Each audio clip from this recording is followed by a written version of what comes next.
Les saludo muy cordialmente, mis queridos hermanos y amigos. Muchas gracias por sintonizar nuestro simposio sobre la última generación. Durante los 4 próximos días vamos a tener 30 presentaciones sobre este tema específicamente y tendremos también 2 foros de preguntas y respuestas. Hoy vamos a hablar sobre la última generación y haremos muchos comentarios introductorios. Pero antes, comencemos con una oración. Padre Celestial, gracias te damos por el privilegio ahora de abrir tu palabra y de estudiar este tema tan importante sobre la última generación. Sabemos que las señales indican que Jesús está próximo a venir y tú vas a tener un pueblo victorioso. Queremos ser miembros de ese cuerpo. Gracias, Padre, porque nos acompañas en este momento. Te pedimos que nos acompañes también en todas las presentaciones, también con aquellos que están viendo. Gracias te damos por el privilegio de la oración y te imploramos esto en el precioso nombre de Jesús. Amén. Esta serie de temas no son sermones, son estudios. En realidad, lo que vamos a hacer es estudiar este tema desde diferentes perspectivas, dependiendo de quién está haciendo la presentación. Yo voy a seguir mis notas muy cuidadosamente porque tengo la tendencia a ampliar puntos y entonces solamente termino la mitad del material. En 1975, la Casa Publicadora del Sur en los Estados Unidos publicó una obra titulada La Perfección, la posibilidad imposible, en inglés Perfection, the Impossible Possibility. 4 eruditos de la Iglesia Adventista escribieron capítulos para este libro. Herbert Douglas, Edward Heppenstall, C. Mervyn Maxwell y Hans LaRondelle. Con pequeñas variaciones, Herbert Douglas y Mervyn Maxwell estaban en la misma página y Edward Heppenstall y Hans LaRondelle presentaron puntos de vista similares. En el presente existen en la Iglesia Adventista del Séptimo Día 2 puntos de vista en cuanto a la última generación y la perfección. Los 2 grupos tienen varios puntos en común, o puntos en que concuerdan. Permítame mencionar algunos de ellos. Los 2 grupos están de acuerdo que la puerta de la gracia se cerrará antes de la segunda venida de Jesús. Los 2 grupos concuerdan que después de cerrarse la puerta de la gracia, los fieles pasarán por un terrible tiempo de angustia en esta tierra. También concuerdan en que los fieles, los 144,000, estarán en la tierra durante este tiempo y se mantendrán fieles a Dios. Están de acuerdo también que durante este periodo los fieles tendrán aún su naturaleza pecaminosa y que Dios no removerá la naturaleza pecaminosa hasta que Cristo regrese para transformar este cuerpo vil a semejanza de su cuerpo de gloria. Los 2 grupos concuerdan en estos puntos, pero hay 2 puntos fundamentales a donde los 2 grupos no concuerdan. En primer lugar, continuará Jesús intercediendo por los pecados del remanente durante el tiempo de angustia después de cerrarse la puerta de la gracia. Un grupo dice que sí, otro grupo dice que no. La segunda pregunta es, ¿vivirá el remanente fiel una vida sin pecar en acción, en palabra, en motivos y en pensamientos durante este periodo? Un grupo dice que sí y otro grupo dice que no. Ahora, hay peligros que afrontan a los 2 grupos. Por un lado, los que creen en la victoria total sobre el pecado, antes de cerrarse la puerta de la gracia, corren el peligro de caer en el perfeccionismo y el fanatismo, considerándose más santos que otros y criticando a los que, según ellos, no alcanzan su alto nivel de espiritualidad. El peligro del otro lado es perder de vista la seriedad del pecado. justificándolo por tener tendencias heredadas y cultivadas. El peligro de este lado radica en enseñar que la naturaleza pecaminosa del hombre es tan poderosa que ni aún la omnipotente gracia de Dios puede subyugarla y vencerla. ¿Qué queremos decir con la expresión última generación? ¿Quiénes pertenecerán a este grupo y cuándo vivirán? La expresión última generación se refiere al remanente fiel que el libro de Apocalipsis describe como los 144,000. Este grupo estará vivo durante el peor tiempo de angustia de la historia y saldrá victorioso finalmente según Apocalipsis 15, 2 al 4. Cuando termine el tiempo de angustia por el cual habrán pasado, Dios trasladará a este grupo al cielo de entre los vivos.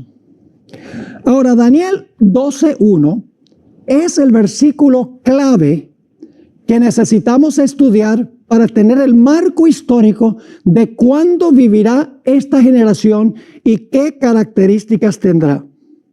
No es una coincidencia que Elena G. de White comenzó el capítulo en el conflicto de los siglos sobre el tiempo de angustia citando Daniel el capítulo 12 y el versículo 1. Vamos a leer el versículo y vamos a notar 8 puntos claves que queremos esbozar en nuestro estudio hoy. Dice en Daniel 12:1, y voy a contar los 8 puntos que quiero tocar. En aquel tiempo, ¿cuál tiempo es ese? Se levantará. ¿Qué significa se levantará? Miguel, el gran príncipe. ¿Quién es Miguel, el gran príncipe? Que está de parte de. ¿Qué significa esa expresión? Que está de parte de. Los hijos de tu pueblo. ¿Quiénes son los hijos de tu pueblo? Será tiempo de angustia, cual nunca fue desde que hubo gente hasta entonces. ¿Cómo es ese tiempo de angustia? ¿Cómo será ese periodo por el cual pasarán los fieles de Dios? El punto número 7 es, será libertado tu pueblo. ¿Libertado de qué? Y finalmente, los que van a ser libertados son todos los que se hayan escritos en el libro. 8 puntos que queremos tratar.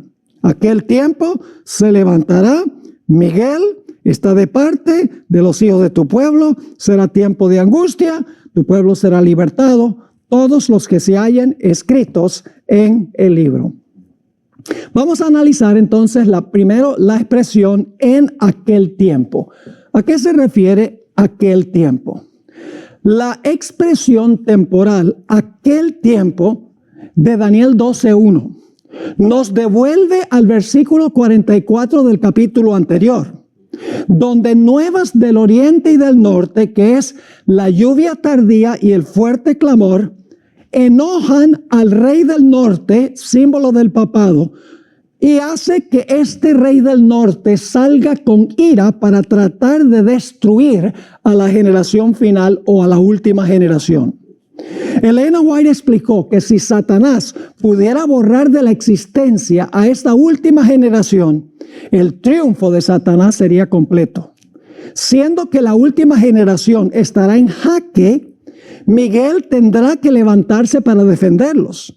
Por su fidelidad a Dios, la última generación se enfrentará a un decreto de muerte. Vamos a leer el versículo 44 para ver de qué va a ser librado el pueblo de Dios.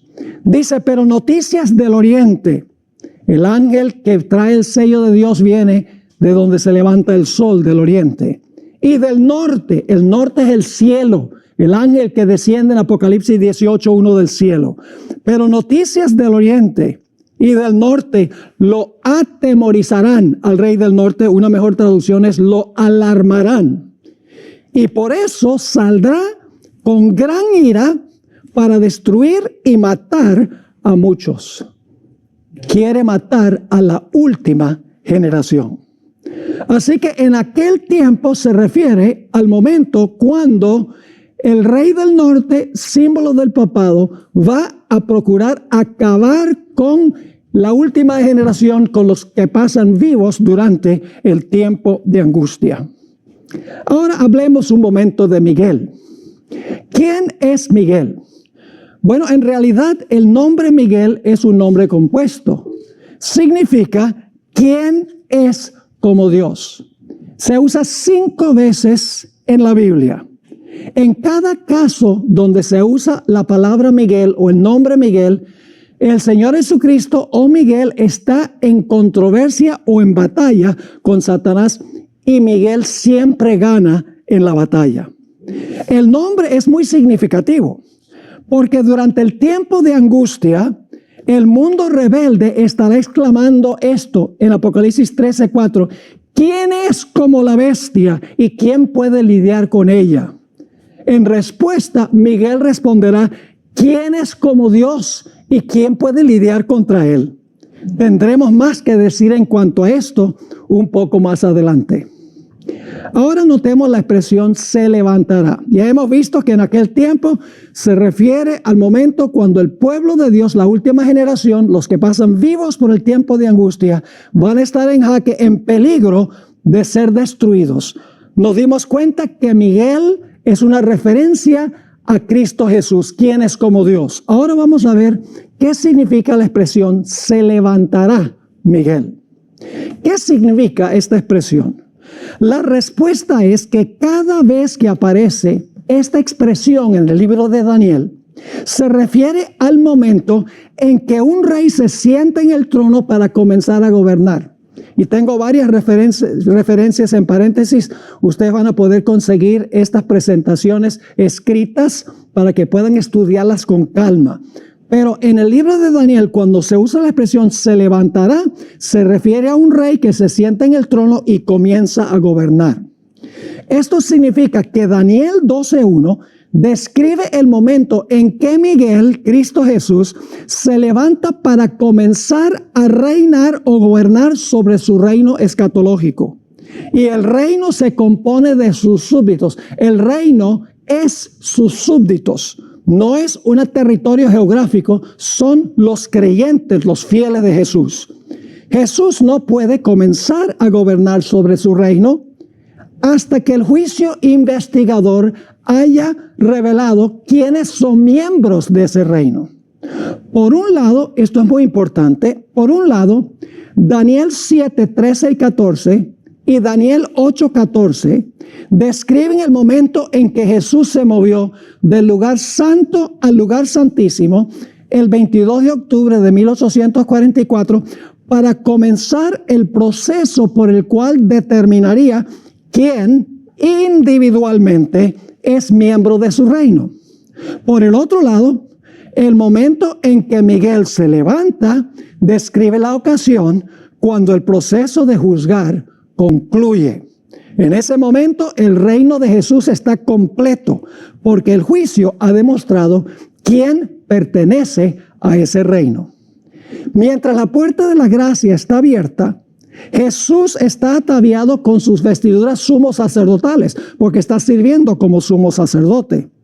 Pero cuando concluya su obra como sumo sacerdote, se levantará, que significa que se vestirá con sus vestiduras reales o con sus mantos de venganza, como lo llama el espíritu de profecía. Por eso cuando Jesús regrese del cielo a la tierra, vendrá vestido con ropas teñidas en sangre del lagar y vendrá vestido como Rey de Reyes y Señor de Señores. 2 citas del espíritu de profecía sobre el cambio de ropa de Jesús cuando concluye su obra de juicio para determinar quiénes son miembros de su reino. La primera cita está en Primeros Escritos, página 36. Las naciones se están airando ahora, pero cuando nuestro sumo sacerdote termine su obra en el santuario, ahora escuchen bien, se levantará.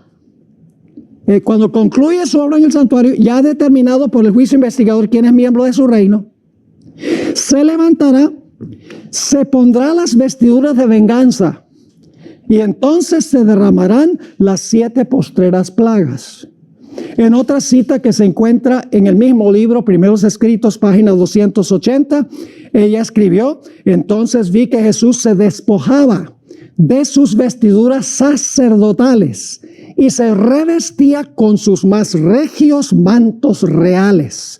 Llevaba en la cabeza muchas diademas. Esto es lenguaje de Apocalipsis del capítulo 19, como vamos a ver. Llevaba en la cabeza muchas diademas, una corona dentro de otra. Rodeado de la hueste angélica, dejó el cielo. Las plagas estaban cayendo sobre los moradores de la tierra. Así que Jesús se va a cambiar los mantos cuando se cierre la puerta de la gracia. Ya no va a ser intercesor. Ya va a venir como Rey de Reyes y Señor de Señores. Elena White no está inventando. Apocalipsis 19 lo dice. Vamos a leer los versículos 11, 12 y 14. Entonces vi el cielo abierto, y he aquí un caballo blanco, y el que lo montaba se llamaba Fiel y Verdadero, y con justicia juzga y pelea. Este es Cristo. Sus ojos eran como llama de fuego, y había en su cabeza muchas diademas, lenguaje que usa el Espíritu de Profecía en la cita que leímos. Y tenía un nombre escrito que ninguno conocía sino él mismo. Y no viene solo, sino que dice en el versículo 14, y los ejércitos celestiales vestidos de lino finísimo, blanco y limpio, le seguían en caballos blancos. Ahora escuchen, si Jesús está ahora sirviendo como sumo sacerdote, está vestido como sumo sacerdote. Pero cuando regresa vestido como Rey de Reyes. Tiene que haberse cambiado cuando se cerró la puerta de la gracia. El folleto de la escuela sabática para el primer trimestre del año 2020 explicó el significado de la expresión se levantará. Dice así: en primer lugar, el verbo levantará evoca el ascenso de los reyes para conquistar y para reinar. Contrario a lo que piensan muchos, Jesús no va a recibir el reino de manos de su Padre cuando regrese a este mundo por segunda vez. Daniel 7, 13 y 14 dice explícitamente que Jesús va a ir al anciano de días en el cielo para recibir el reino. Cuando termina el juicio de los vivos, de los creyentes vivos y muertos, Jesús tomará posesión del reino porque el número de sus súbditos está completo. Ahora, voy a leerles una cita del Espíritu de Profecía sobre esto. Primeros Escritos 280. Está hablando cuando la puerta de la gracia se cierra. Todo caso había sido decidido para vida o para muerte. Ya Jesús había determinado cuál es su reino. Porque toda la gente en el juicio se determinó si eran fieles o no. Todo caso había sido decidido para vida o para muerte. Mientras Jesús oficiaba en el santuario, ese cuando la puerta estaba abierta, había proseguido el juicio de los justos muertos y luego el de los justos vivientes. Cristo, habiendo hecho expiación por su pueblo y habiendo borrado sus pecados, había recibido el reino. Ahora, ¿qué es el reino? Estaba completo el número de los súbditos de su reino. Su reino son sus súbditos y el juicio determina quiénes son sus súbditos. Así que dice, estaba completo el número de los súbditos del reino y consumado el matrimonio. El matrimonio es lo mismo que tomar el reino. Es la misma cosa con diferentes simbolismos. El reino y el poderío fueron dados por el Padre a Jesús y a los herederos de la salvación. Y Jesús iba a reinar como Rey de Reyes y Señor de Señores. Si Jesús regresa en su segunda venida como Rey de Reyes y Señor de Señores, entonces tiene que haber recibido el reino antes de regresar. Ahora, en varias parábolas de Jesús, Él enseñó que iba a recibir el reino en el cielo antes de la segunda venida. Solo mencionaremos 3 de las parábolas que contó Jesús que enseñan esto. Al comenzar la parábola de las minas, Jesús dijo, la parábola de las minas, voy a leer solo Lucas 19, 12. Dijo pues, un hombre, que es Jesús, un hombre noble, se fue a un país lejano, eso es el cielo, para recibir un reino. Jesús fue al cielo para recibir un reino. Y luego dice, y volver. Esa es la segunda venida. Mateo 22, 1 al 14 enseña lo mismo. En la parábola del manto de bodas, mientras que se está predicando el evangelio aún, Dios examina los mantos de todos aquellos que en algún momento profesaron recibir a Jesús como Salvador personal. con el fin de separar a los verdaderos creyentes de los creyentes falsos. Y se encuentra uno allí que no tenía el manto. Entonces yo pregunto, ¿será entonces que Dios devolverá a la tierra a los que fueron falsos creyentes?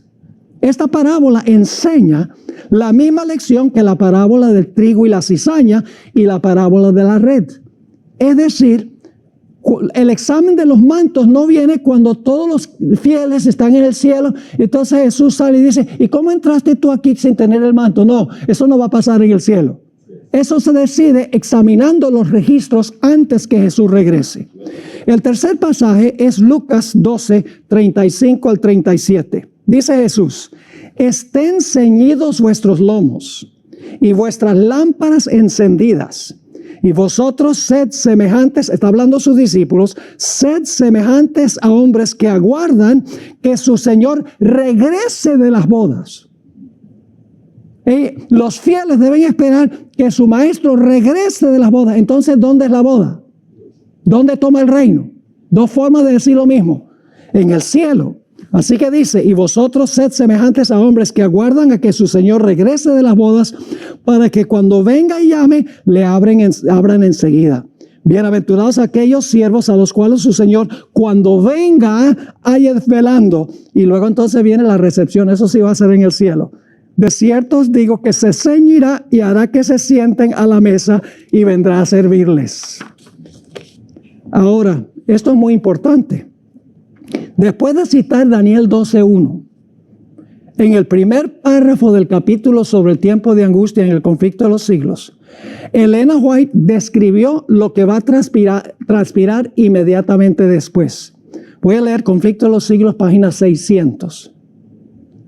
Cuando Él abandone el santuario, las tinieblas envolverán a los habitantes de la tierra. Durante ese tiempo terrible, los justos, esto es la última generación, los justos deben vivir sin intercesor a la vista del santo Dios. Claro, porque se cambió la ropa de ya no es sumo sacerdote, ahora es rey.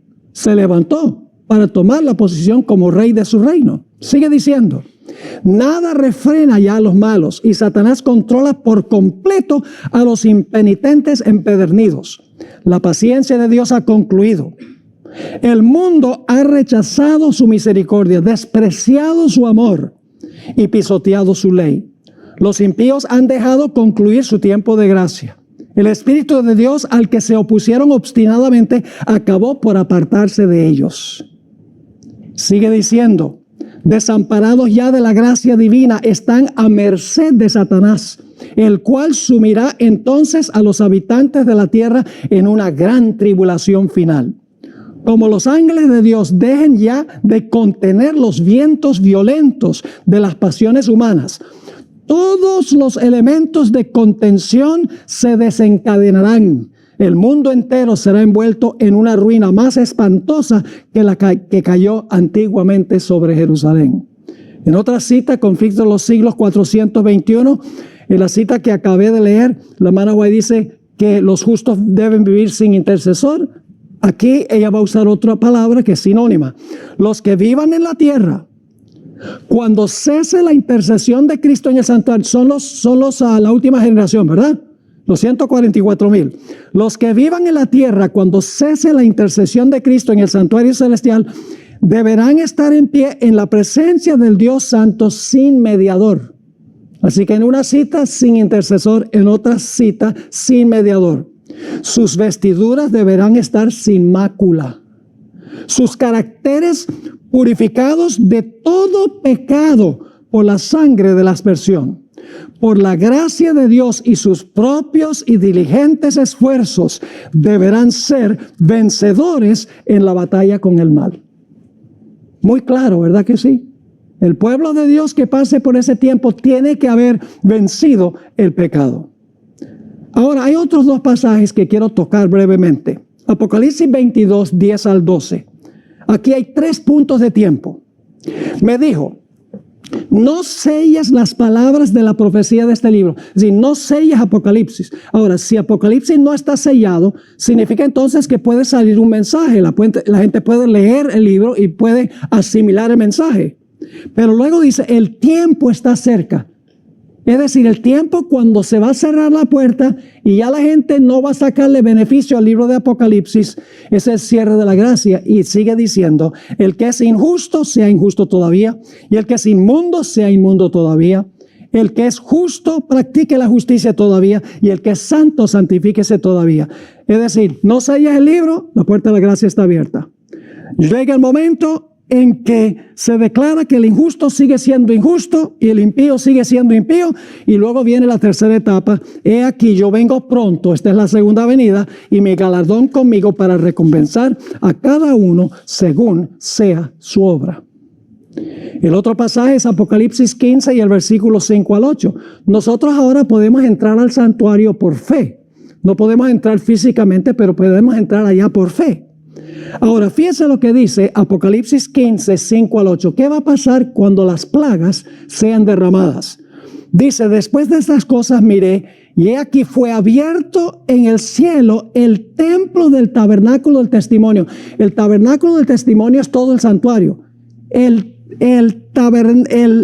templo del tabernáculo es el lugar santísimo del santuario. Es decir, se abre el lugar santísimo ya no para que la gente entre, sino para que los ángeles de las plagas salgan.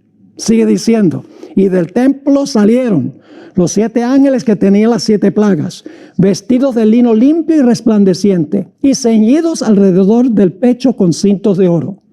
Y uno de los 4 seres vivientes dio a los 7 ángeles 7 copas de oro, llenas de la ira de Dios, que vive por los siglos de los siglos. Y ahora fíjense, cuando se derraman las plagas, el templo se abre para que los ángeles de las plagas salgan, y cuando las plagas caen, ya nadie puede entrar al templo. La gracia se cerró.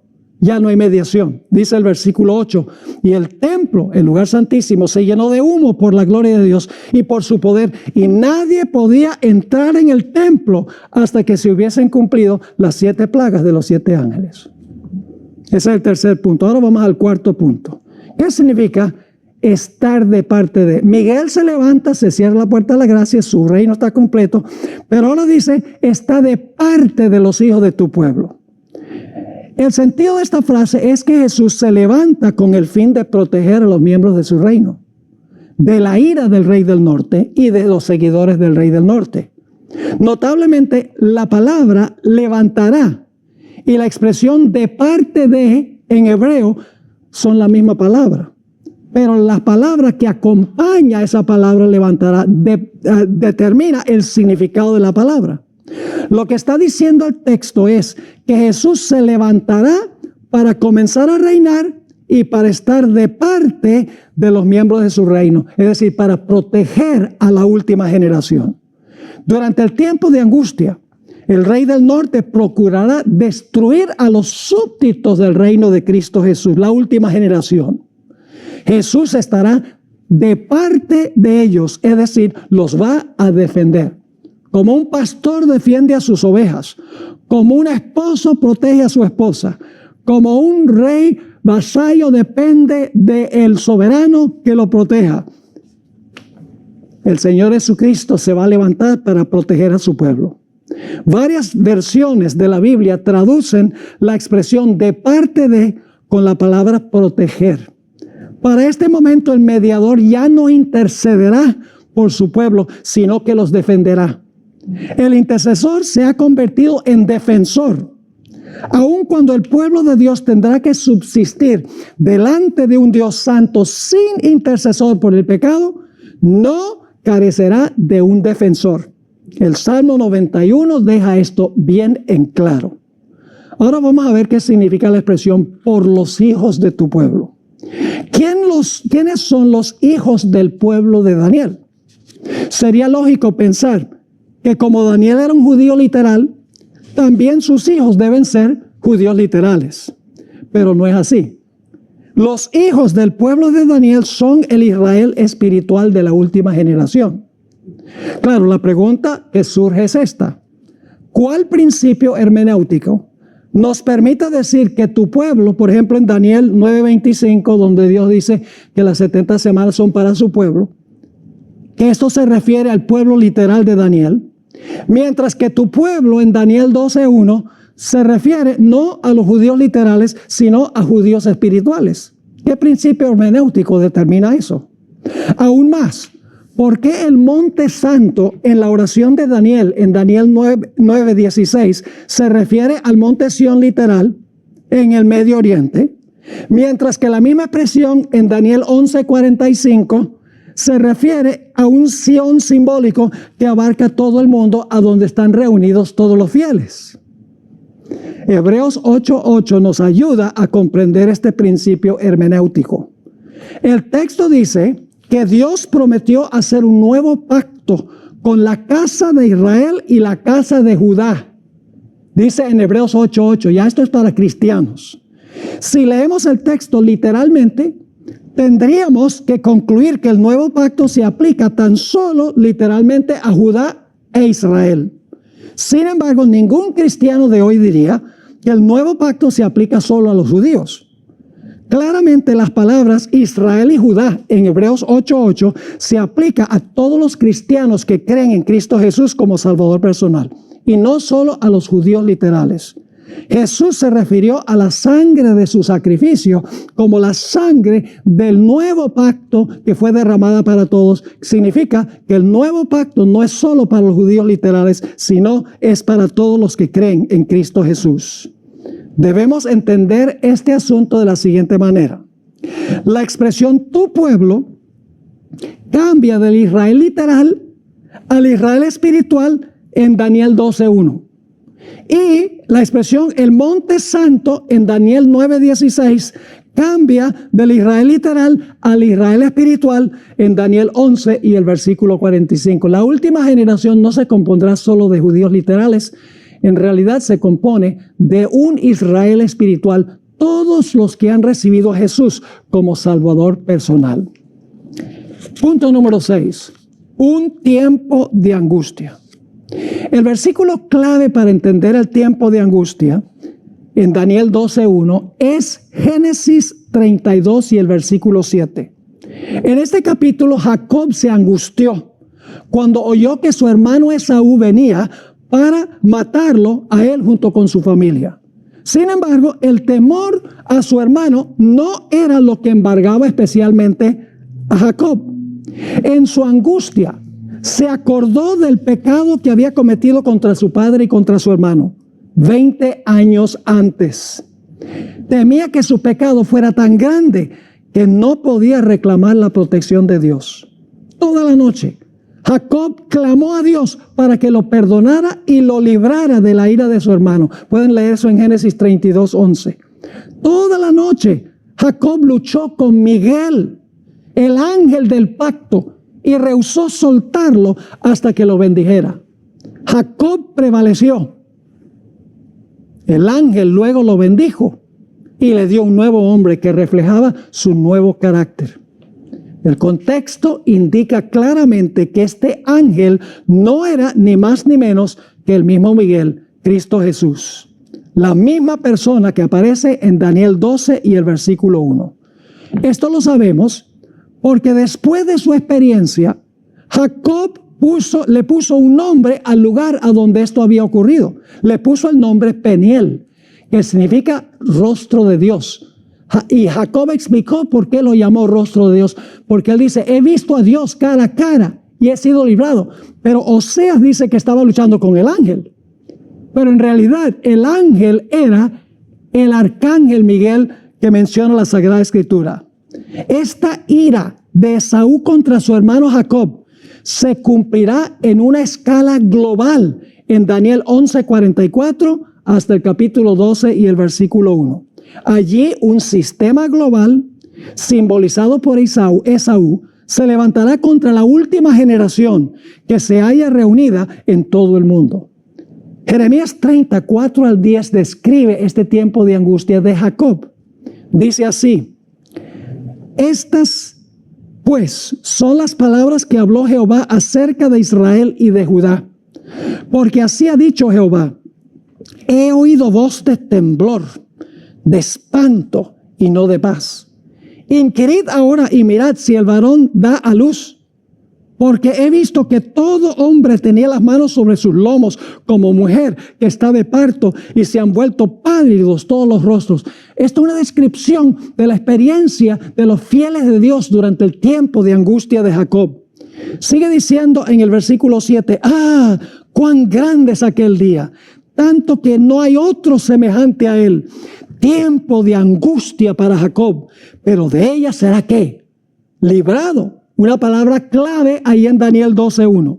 En aquel día, dice Jehová de los ejércitos, yo quebraré su yugo, del rey del norte, yo quebraré su yugo de tu cuello, romperé tus coyundas, y extranjeros no lo volverán más a poner en servidumbre, sino que servirán a Jehová su Dios y a David su rey. Para este tiempo el rey literal David estaba muerto, así que tiene que referirse a Jesús. Así que dice, sino que servirán a Jehová su Dios y a David su rey, a quien yo les levantaré. Tú pues, siervo mío, Jacob, no temas, dice Jehová, ni te atemorices, Israel, porque he aquí que yo soy el que te salvo de lejos, a ti y a tu descendencia de la tierra de cautividad. Y Jacob volverá, descansará y vivirá tranquilo, y no habrá quien lo espante. Qué tremenda descripción de la experiencia por la cual pasará el pueblo de Dios durante este periodo, pero Dios promete que los va a librar. En el tomo 6 de los Testimonios, página 407, Elena White escribió: el espíritu refrenador de Dios se está retirando ahora mismo del mundo. Los huracanes, las tormentas, las tempestades, los incendios y las inundaciones, los desastres por tierra y mar se siguen en rápida sucesión. Y ahora escuchen esto. La ciencia procura explicar todo esto. Es el cambio climático, dicen. Aumentan en derredor nuestro las señales que nos dicen que se acerca el Hijo de Dios, pero son atribuidas a cualquier causa menos la verdadera. Los hombres no pueden discernir a los ángeles que, como centinelas, refrenan los cuatro vientos para que no soplen hasta que estén sellados los siervos de Dios. Pero cuando Dios ordene a sus ángeles que suelten los vientos, habrá una escena de contienda que ninguna pluma podrá describir. No podemos imaginarnos cómo será un mundo donde Satanás está en total control de los impenitentes. Va a ser una selva. Pero Miguel, que no intercede ya por el pecado, porque ya purificó el santuario del pecado, no puede entrar más. Él se va a levantar para defender a sus fieles. Ni un solo fiel de la última generación perecerá. En Primeros Escritos 280, Elena White amplió lo que acabé de leer. Al salir Jesús del lugar santísimo, oí el tintineo de las campanillas de su túnica. Una tenebrosa nube cubrió entonces a los habitantes de la tierra. Ya no había mediador entre el hombre culpable y un Dios ofendido. Mientras Jesús estuvo interpuesto entre Dios y el pecador, tuvo la gente un freno. Pero cuando dejó de estar entre el hombre y el Padre, desapareció el freno y Satanás tuvo completo control sobre los finalmente impenitentes. Vamos a la frase número 7. Serán libertados. ¿Libertados de qué? Como Jacob fue libertado de Esaú, que quería matarlo. Libertados del deseo que tiene el rey del norte y sus seguidores de acabar con la última generación, con los fieles. Ahora, a fin de entender plenamente la liberación de la última generación en Daniel 12:1, tenemos que regresar a dos otras historias que se encuentran en el libro de Daniel. La historia de Daniel 3 y la historia de Daniel 6. Estos dos capítulos tienen mucho en común e ilustran en miniatura las pruebas, la fe y la liberación de la última generación. Daniel 3 y 6 guardan una relación estrecha con Daniel 12:1 y también con Apocalipsis 13. En estos pasajes hay un remanente fiel que afronta un decreto de muerte, pasa por un tiempo de angustia y es libertado por Jesús. El vínculo entre estos tres pasajes en realidad aparece en los tres lugares. Y la palabra clave es la palabra librar o libertar. Examinemos primero la historia de Daniel 3 para ver cómo es una sombra de Daniel, el capítulo 12 y el versículo 1. En este capítulo, el rey Nabucodonosor, quien por un tiempo se comportó como una bestia, levantó una imagen, mandó a todos a adorar la imagen, y el que no lo hiciera debía sufrir la muerte. Un remanente fiel rehusó obedecer y como resultado se enfrentó al decreto de muerte. Suena igualito a Apocalipsis 13, ¿verdad que sí? El rey amenazó a los fieles y los desafió. Vamos a leer Daniel 3 y el versículo 15.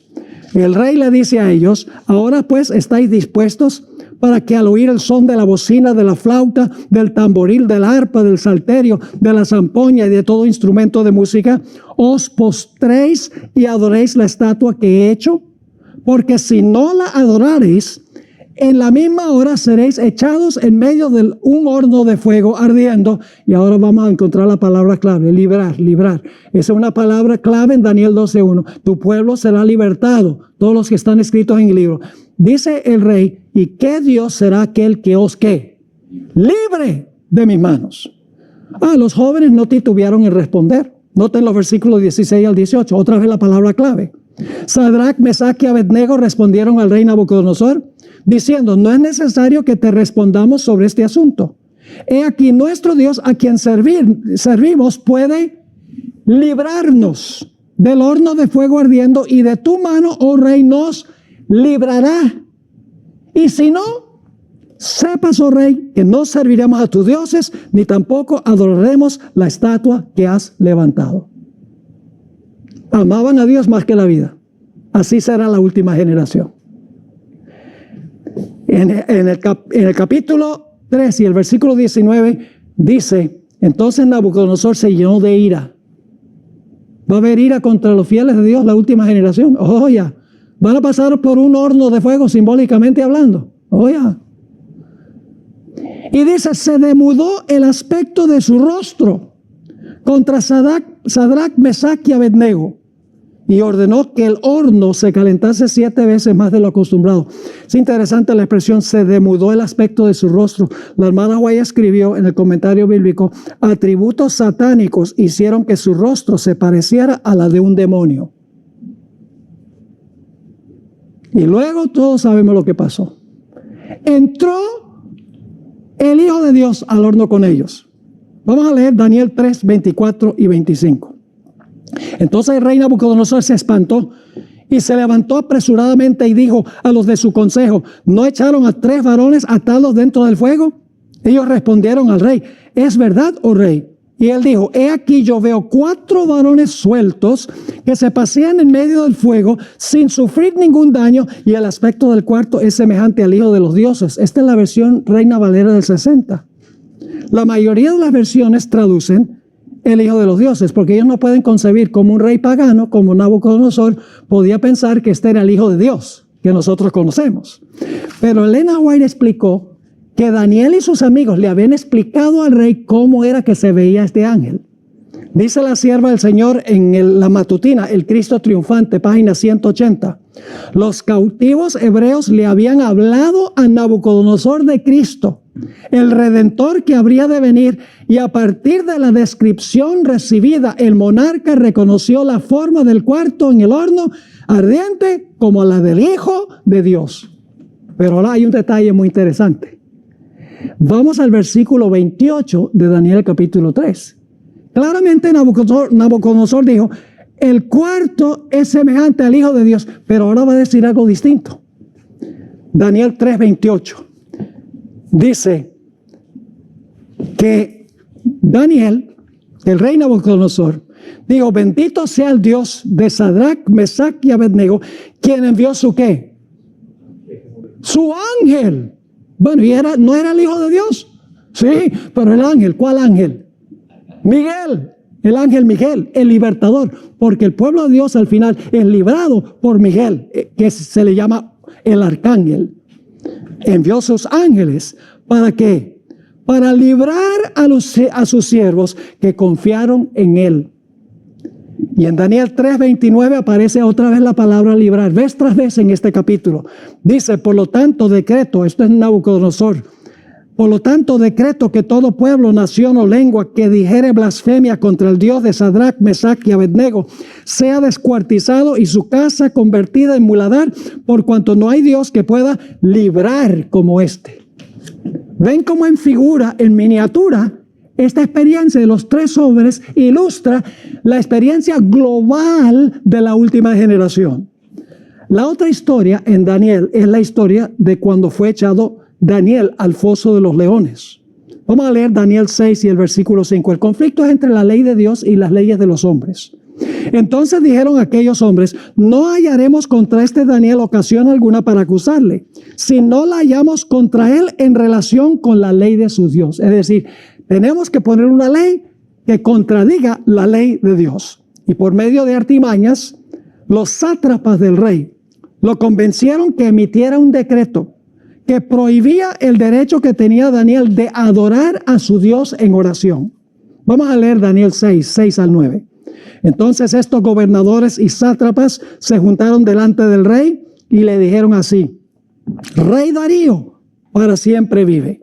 Todos los gobernadores del reino, magistrados, sátrapas, príncipes y capitanes han acordado por consejo que promulgues un edicto real y lo confirmes, que cualquiera que en el espacio de 30 días demande petición de cualquier dios u hombre fuera de ti, oh rey, sea echado en el foso de los leones. Ahora, oh rey, confirma el edicto y fírmalo para que no pueda ser revocado conforme a la ley de Media y de Persia, la cual no puede ser abrogada.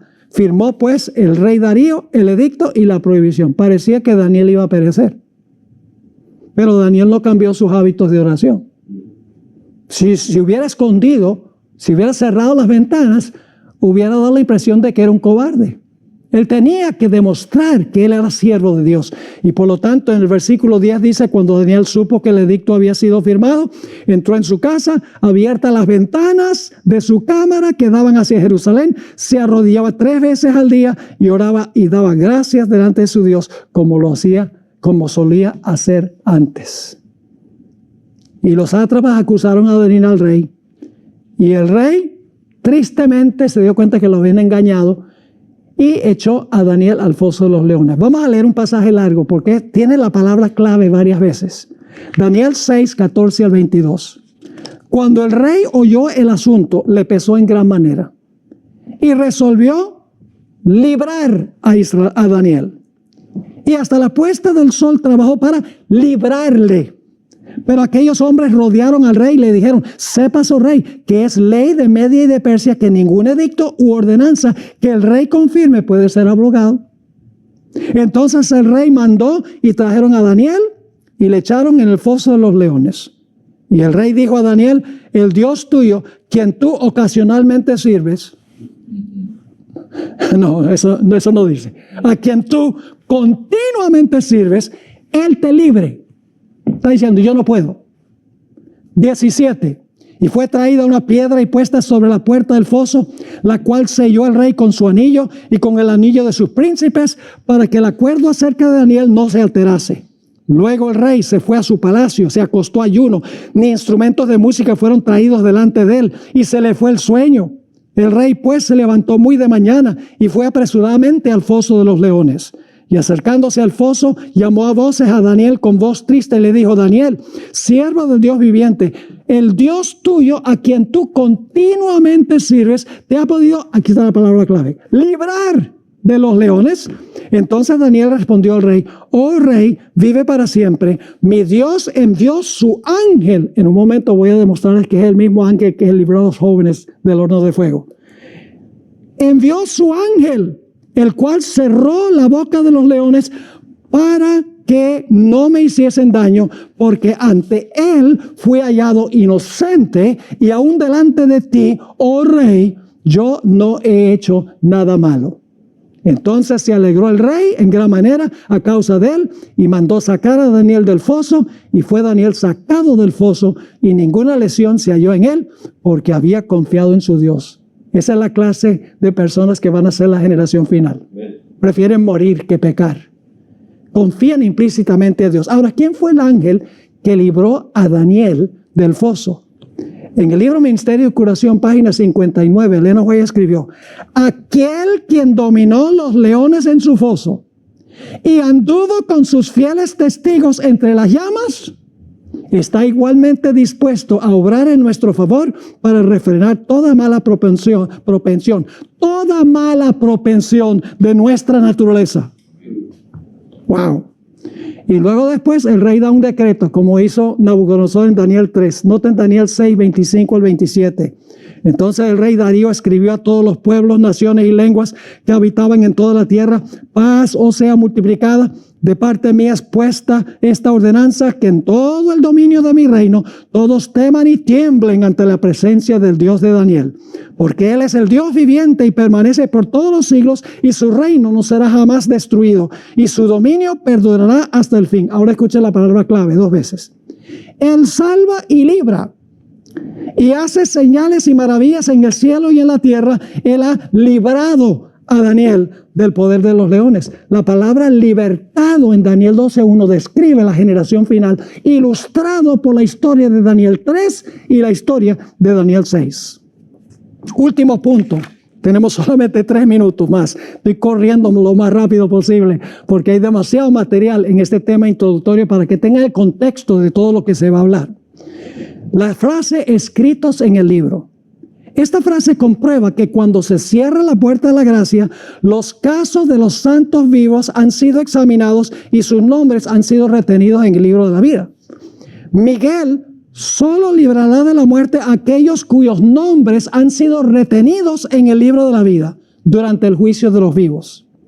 Cuando comienza el tiempo de angustia, después de cerrarse la puerta de la gracia, los nombres de la última generación quedarán grabados en el libro de la vida para siempre.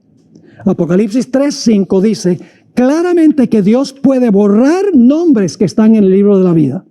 Elena White describió la situación en que se encontrará la última generación durante el tiempo de angustia. Dijo lo siguiente: fue una hora de tremenda y espantosa angustia para los santos. Día y noche clamaban a Dios para pedirle que los librase. A juzgar por las apariencias, no había posibilidad de escapar.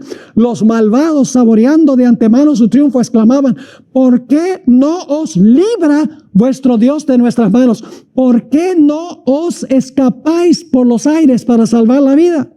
Pero los santos no los escuchaban. Como Jacob, estaban luchando con Dios.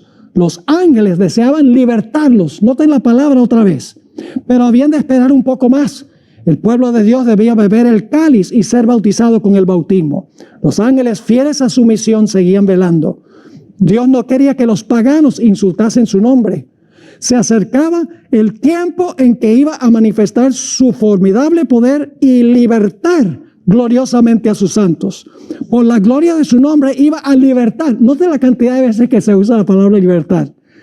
Por la gloria de su nombre iba a libertar a todos los que pacientemente le habían esperado y cuyos nombres estaban escritos en el libro.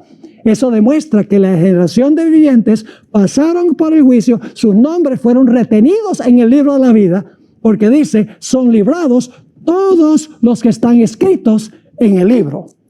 La hermana White escribió, para terminar, Evento de los últimos días 121. Satanás les ofrece a los hombres los reinos del mundo si ellos les ceden la supremacía.